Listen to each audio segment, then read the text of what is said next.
और आप भी ईद की खुशियां भरपूर तरीके से एंजॉय कर सकेंगी। गोश्त काटने के लिए छुरी की धार किसी भी पत्थर पर रगड़कर तेज कर लें। इससे गोश्त काटने में बहुत आसानी रहेगी। जिस जगह पर कुर्बानी का गोश्त रखा जाए वहां से गोश्त की स्मेल ख़त्म करने के लिए कमरे में मीठा सोडा छिड़क दें। 1 घंटे बाद सफाई कर लें, गोश्त की स्मेल ख़त्म हो जाएगी। कपड़ों और दस्तरखान पर से खून के दाग दूर करने के लिए फ्रिज से ठंडा पानी निकालें और इसमें दाग वाले हिस्से को 2 घंटे के लिए भिगो दें और फिर किसी अच्छे वॉशिंग पाउडर से धो लें। दाग धब्बे साफ हो जाएंगे। कपड़ों को गर्म पानी में बिल्कुल न डालें। बर्तनों से चिकनाहट ख़त्म करनी हो तो बर्तनों को गर्म पानी में थोड़ा सा वॉशिंग पाउडर मिक्स करके धो लें।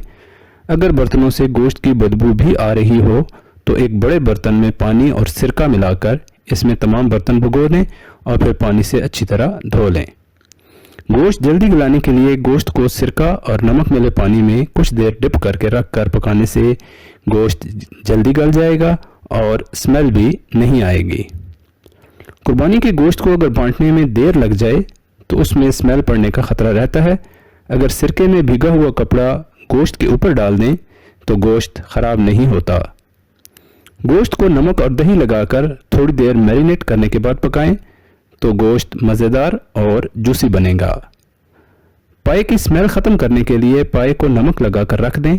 5 मिनट बाद आटा लगाकर अच्छी तरह मलें, फिर धो लें। स्मेल बिल्कुल ख़त्म हो जाएगी। कलेजी की स्मेल ख़त्म करने के लिए इस पर लहसुन का पेस्ट आधे घंटे के लिए लगाकर छोड़ दें और फिर ठंडे पानी से धो लें। अब कलेजी से स्मेल नहीं आएगी। बकरा ईद के मौके पर जो भी गोश्त वाली डिश बनाएं उसमें गोश्त को पहले हल्दी और धनिया डालकर उबाल लें। इससे गोश्त की नागवार बू ख़त्म हो जाएगी।